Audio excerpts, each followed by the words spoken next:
Balik lagi sama gue, novel cerita Donghua. Tanpa berlama-lama kita lanjut ke episode selanjutnya. Episode 216, Bayangan Besar Soho. Angin malam berhembus kencang di puncak gunung bersalju. Xiao yang berdiri di depan pintu kuil tiang lotus. Api kehijauan berputar lembut di sekeliling tubuhnya. Meski ia baru saja memperoleh teknik pengendalian lotus flame, wajahnya masih pucat, tubuhnya terasa berat. Sun Er menghampiri, meletakkan tangannya di pundak Xiao Yan. Kekuatanmu meningkat, tapi aku bisa merasakan tubuhmu belum sanggup menahan semuanya. Xiao Yan tersenyum tipis. Aku tidak punya pilihan, Sun Er. Soul Hall tidak akan berhenti. Kalau aku tidak maju, aku akan tertinggal, dan semua yang kucintai akan binasa. Yao Lao menatap ke kejauhan, wajahnya menegang. Kalian merasakannya, bukan? Aura itu. Sekejap kemudian, langit di timur berubah gelap. Awan hitam bergulung, membentuk pusaran besar. Dari dalam, puluhan sosok berjubah hitam muncul, bergerak seperti bayangan hantu. Aura gelap mereka menyelimuti lembah pegunungan, membuat udara menjadi berat dan dingin. Di barisan depan, seorang pria tua bertubuh tinggi, berjubah hitam dengan simbol tengkorak di dada, melangkah ke depan. Matanya seperti dua obor gelap, menatap lurus ke Xiao Yan. Anak kecil, suaranya dalam, bergema di seluruh lembah. Jadi kau yang berhasil menyatu dengan Purifying Lotus Flame. Hebat, tapi api itu bukan untukmu. Serahkan, dan mungkin kami akan memberimu kematian yang cepat. Xiao yang mengepalkan tinjunya. Api di tubuhnya menyala. Soul Hall sudah merebut terlalu banyak jiwa di benua ini. Kalian tidak akan pernah menyentuh Lotus Flame ini selama aku masih hidup. Senyum tipis muncul di wajah tetua itu. Kalau begitu, biarlah kau merasakan kekuatan Soul Hall. Ia mengangkat tangannya, dan puluhan rantai jiwa hitam keluar dari pusaran awan, melesak ke arah kuil. Sekutu Xiao yang segera bersiap. Sun Er melepaskan aura darah emas yang berkilau, melindungi barisan depan. Dua dozen sekutu lain membentuk formasi pertahanan, mencoba menahan serangan rantai. Namun jumlah musuh terlalu banyak. Rantai jiwa menghantam tanah, membuat retakan besar. Beberapa prajurit sekutu terhempas, darah berceceran di salju putih. Xiao Yan, kau tidak boleh maju sendiri, seru Yao Lao. Tubuhmu belum siap menahan Lotus Flame sepenuhnya. Namun Xiao Yan melangkah ke depan. Api kehijauan meledak dari tubuhnya, membentuk lingkaran api besar yang menahan serangan rantai jiwa. Meski tubuhnya bergetar hebat, matanya tetap tajam. Guru, aku tidak bisa menunggu lebih lama. Jika aku tidak berdiri sekarang, mereka akan menghancurkan segalanya. Tetua Soul Hall menyipitkan mata. HMPH ingin melawan kami dengan tubuh rapuhmu? Betul? Ia melambaikan tangannya, dan dari awan hitam muncul tiga sosok baru, Dozun Puncak. Aura mereka lebih menakutkan dibanding pasukan sebelumnya.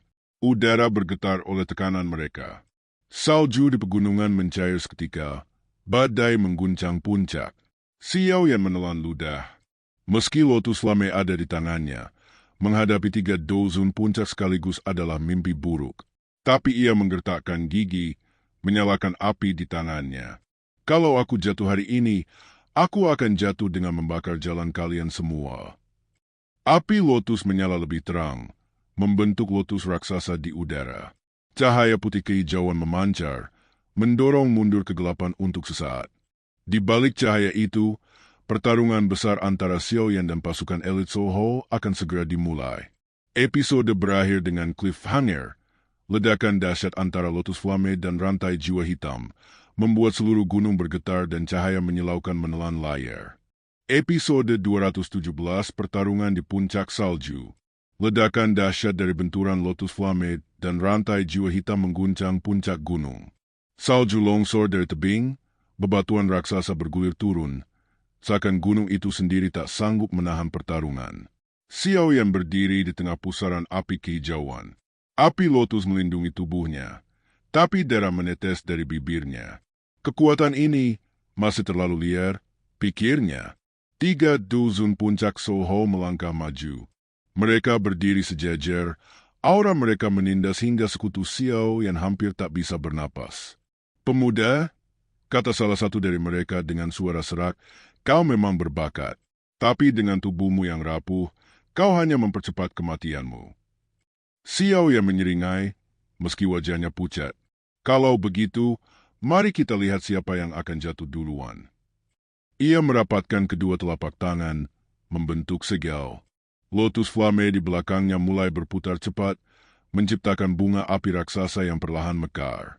Udara di sekitarnya terdistorsi, bahkan salju yang jauh pun langsung menguap.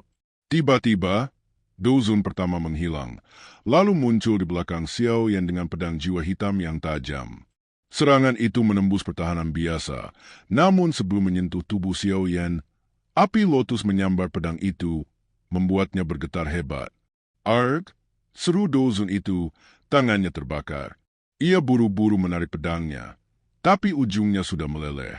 Xiao Yan berbalik, menghantam dengan tinju berlapis api. Dentuman keras menggema, tubuh lawannya terpental ke udara. Namun, serangan balasan datang dari 2 dusun lainnya. Yang satu melepaskan ribuan bayangan rantai hitam, sementara yang lain mengerahkan tekanan jiwa murni yang menusuk kepala Xiao Yan. Xiao Yan berlutut, kepalanya seakan-akan pecah. Melihat itu, Sun Er segera maju. Cahaya emas dari tubuhnya menyebar, membentuk perisai pelindung yang menghalau sebagian tekanan jiwa. "Xiao Yan, bertahanlah." Sekutu lain juga berjuang, tapi jelas sekali bahwa perbedaan kekuatan terlalu jauh. Yao Lao menatap muridnya dengan wajah tegang. "Xiao Yan, gunakan teknik kuil. Kendalikan api lotus dengan formasi segel, bukan dengan tubuhmu semata." Mendengar itu, Xiao Yan menghela napas panjang. Ia menutup mata, membiarkan ajaran dari kuil tiang lotus mengalir di pikirannya. Dengan cepat ia membentuk segel khusus, jarinya bergerak cepat di udara. Api lotus yang liar mulai tenang. Dari pusaran api, muncul sosok lotus berlapis cahaya yang lebih teratur. Bunga lotus raksasa itu mekar penuh, menyebarkan cahaya kehijauan yang menelan ribuan rantai hitam musuh. "Ini," salah satu dusun Soho terkejut. Dia benar-benar mulai menguasainya.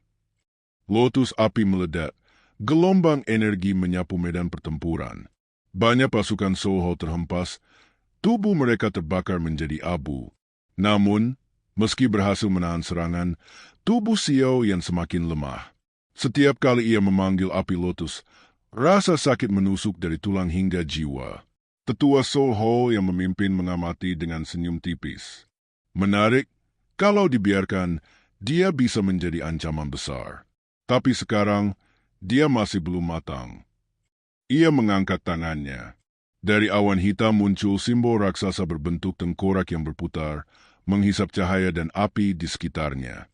Aura mengerikan menyelimuti puncak gunung, membuat semua sekutu Xiao yang terhenti.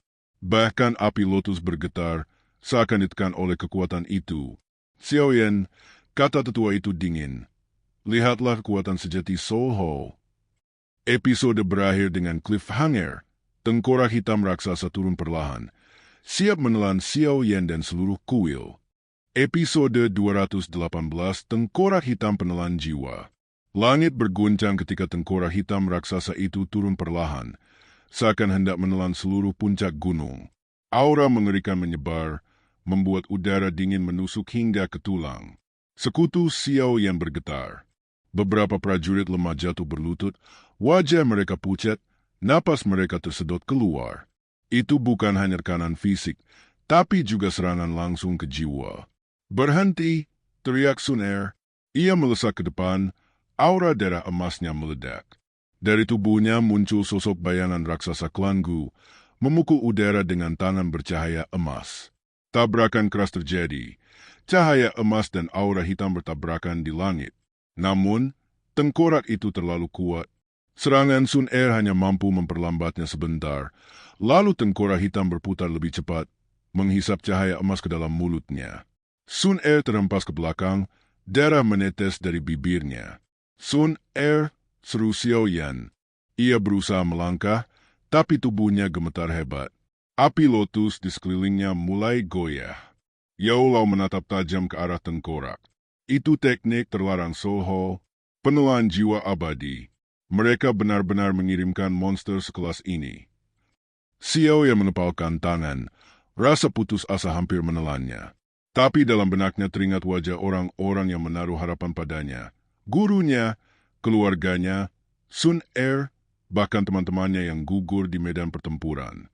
Tidak, aku tidak boleh kalah di sini, gumamnya. Ia menggertakkan gigi, lalu mulai memanggil kembali api lotus ke dalam inti doukinya. Kali ini ia tidak melawan rasa sakit, tapi mengalirkan seluruh energi hidupnya menjadi bahan bakar. Tiba-tiba, tubuhnya bersinar. Dari dalam dadanya, lotus kecil berputar cepat, menyalakan bunga api lain yang lebih murni. Lotus, kedua, Yao Lao terperangah. Dia memaksa tubuhnya untuk menyalakan lotus inti ganda. Tengkorak hitam semakin dekat, udara di puncak gunung seperti membeku. Pasukan Soho tertawa dingin, yakin kemenangan sudah di tangan. Namun tiba-tiba, cahaya putih hijauan meledak dari tubuh Xiao Yan. Dua lotus berputar, menyatu perlahan. Dari dalam pusaran api lahir bunga lotus raksasa bercahaya murni, jauh lebih terang dari sebelumnya. Aura itu menekan balik kegelapan, membuat tengkorak hitam berhenti berputar. Dozun Soho terkejut, wajah mereka pucat. Mustahil, dengan tubuh rapuhnya, dia tidak mungkin mengendalikan lotus ganda. Xiao yang membuka matanya. Pandangan matanya tajam, penuh tekad. Kalau ini memakan hidupku, maka aku akan mengubur Soho bersamaku. Ia mengangkat tangannya. Lotus bercahaya itu berputar kencang, lalu melesat ke arah tengkorak hitam. Cahaya hijau dan kegelapan bertabrakan. Ledakan menggelegar membuat seluruh puncak gunung runtuh. Langit malam terbelah oleh cahaya menyilaukan, suara jiwa-jiwa menjerit terdengar, bercampur dengan suara api yang membakar. Episode berakhir dengan cliffhanger, sosok Xiao yang terperangkap di tengah ledakan. Tubuhnya diterpa kekuatan mengerikan, sementara sekutunya hanya bisa menatap dengan wajah ngeri. Episode 219 setelah ledakan. Ledakan itu berlangsung lama, mengguncang puncak gunung hingga runtuh. Cahaya hijau keputihan bercampur dengan kegelapan hitam pekat, membentuk pusaran raksasa di langit. Suara jiwa-jiwa berteriak nyaring terdengar, lalu satu persatu menghilang. Ketika akhirnya cahaya itu mereda, gunung bersalju yang megah tadi telah berubah menjadi kawah besar. Salju mencair, tanah terbakar hangus, udara dipenuhi bau belerang dan abu jiwa. Sekutu Xiao yang bangkit perlahan dari runtuhan, tubuh mereka dipenuhi luka. Sun Er berusaha berdiri dengan wajah pucat, matanya mencari sosok yang sangat ia khawatirkan. Xiao Yan, bisiknya, dari tengah kawah, sosok berdiri dengan goyah. Tubuhnya diliputi cahaya samar, api lotus perlahan meredup di sekitarnya. Itu Xiao Yan. Bajunya compang-camping, darah mengalir dari mulut dan luka-luka di tubuhnya. Tapi matanya masih menyala penuh tekad. Yao Lao segera menghampiri, lega sekaligus khawatir.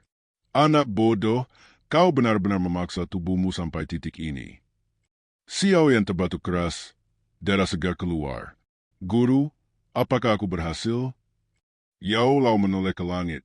Tengkorak hitam raksasa itu telah hancur berkeping-keping, pecah menjadi debu hitam yang tersebar. 3 dozen Soho terpental ke berbagai arah, 2 dari mereka tubuhnya terbakar parah, 1 lagi kehilangan lengan, semua dengan wajah penuh ketakutan. Tetua Soho yang memimpin berdiri jauh di udara, jubah hitamnya compang-camping. Wajahnya suram, matanya menyala dengan kebencian. Kau benar-benar bisa menahan penelan jiwa abadi, gumamnya. Ia menatap Xiao yang penuh dendam. Anak ini tidak boleh dibiarkan hidup. Namun saat ia hendak bergerak lagi, tiba-tiba langit bergetar. Cahaya emas membelah awan, dan dari celah itu turun aura megah, murni, dan penuh tekanan. Sekutu Xiao yang menoleh, wajah mereka berubah lega sekaligus terkejut. Itu, Guklan, seru Sun Er, matanya berbinar. Beberapa sosok berjubah emas turun dari langit, Aura mereka jauh lebih kuat dibanding Dozun biasa. Di depan mereka berdiri seorang pria tua dengan rambut panjang keperakan, matanya tajam bagaikan pedang. Tatapannya langsung menusuk ke arah tetua Soho. Soho berani sekali kalian menodai dunia dengan teknik kotor ini. Tetua Soho mendengus, tapi matanya menyipit. Guklan, kalian ikut campur juga? Selama ada kegelapan yang mengancam benua ini, jawab pria tua itu dingin, klan kami tidak akan diam. Aura mereka bertabrakan, membuat langit kembali bergemuruh. Xiao yang terhuyung dan hampir jatuh, tapi Sun Er segera menangkapnya, memeluk tubuhnya erat. Kau sudah berjuang cukup, serahkan sisanya pada kami. Xiao yang tersenyum lemah. Aku hanya ingin memastikan kalian semua selamat. Episode berakhir dengan adegan tegang. Pertarungan besar berikutnya hampir pecah. Kali ini bukan hanya Xiao Yan, tapi Guklan sendiri yang turun tangan melawan Soho. Episode 220, bentrokan dua tetua. Langit di atas kawah berubah menjadi arena pertempuran baru. Aura emas dari tetua Guklan dan kegelapan dari tetua Soho saling bertabrakan, membelah awan menjadi dua warna kontras. Cahaya menyilaukan dan bayangan pekat bercampur, seolah langit sendiri retak oleh kekuatan mereka. Tetua Guklan menatap lurus lawannya, tubuhnya tegak bagaikan gunung. Kau dari Soho, aku mengenalmu. Mereka memanggilmu Motien, kan? Kau pemburu jiwa terkuat Soho. Tetua Soho, Motien, menyeringai meski jubahnya compang-camping. HMPH, rupanya namaku masih bergema sampai telinga kalian. Kalau begitu, kau pasti tahu tidak ada jiwa yang luput dari tanganku. Sayangnya, hari ini kau akan gagal, jawab tetua Guklan dingin. Mereka berdua bergerak sekaligus. Motien mengangkat tangannya, memanggil ribuan rantai jiwa hitam yang melesat ke segala arah, berusaha mengikat cahaya emas. Sementara tetua Guklan mengibaskan lengannya, menciptakan ribuan pedang emas yang melayang di udara. Dentum, pedang emas dan rantai hitam beradu, menciptakan kilatan besar. Suara logam dan jiwa-jiwa berteriak bercampur jadi satu. Ledakan itu menghancurkan sisa-sisa pegunungan di sekitar, membuat tanah berguncang. Pasukan sekutu Xiao yang mundur sejauh mungkin. Bahkan Dozun biasa tidak sanggup menahan tekanan pertarungan dua monster ini. Xiao Yan, yang masih berada di pelukan Sun Er, memaksa membuka matanya, menatap langit. Meski tubuhnya penuh luka, matanya tidak bisa lepas dari pertarungan itu. Ini kekuatan sejati puncak benua. Motien tertawa gila. Apakah kalian pikir bisa melindungi anak itu selamanya? Soho akan datang lagi, dan lagi, sampai jiwanya ada di telapak tanganku. Tetua Guklan tidak menjawab. Ia menyatukan kedua telapak tangannya. Cahaya emas berkumpul, lalu berubah menjadi tombak raksasa bercahaya. Dengan teriakan menggelegar, ia melemparkannya ke arah Motien. Tombak emas menembus udara, meninggalkan jejak panjang bercahaya. Motien segera membentuk simbol tengkorak hitam di depan tubuhnya sebagai perisai. Boom! Ledakan besar mengguncang langit. Perisai tengkorak pecah, Motien terpental jauh, darah hitam muncrat dari mulutnya. Wajahnya penuh amarah sekaligus keterkejutan. Tetua Guklan turun perlahan, aura emasnya masih menyala. Kau kalah hari ini. Kembalilah sebelum aku menghancurkan seluruh pasukanmu. Motien terdiam sejenak, lalu mendengus dingin. HMPH, baiklah, anggaplah kau memenangkan pertempuran ini. Tapi perang baru saja dimulai. Dengan isyarat tangannya, sisa-sisa pasukan Soho segera mundur, menghilang ke dalam pusaran awan hitam yang perlahan menipis. Ketegangan di medan pertempuran mereda, menyisakan kawah raksasa dan sekutu yang terluka. Sun Er memeluk Xiao yang erat, wajahnya penuh lega. Kau selamat, kita semua selamat. Xiao yang hanya mampu mengangguk lemah. Tubuhnya terlalu hancur, tapi hatinya penuh dengan tekad baru. Ia tahu, pertempuran besar melawan Soho baru saja dimulai, dan ia harus menjadi lebih kuat lagi. Episode berakhir dengan suasana sunyi setelah badai, tapi bayangan ancaman Soho masih menggantung di atas mereka. Jangan lupa subscribe agar tidak ketinggalan episode selanjutnya.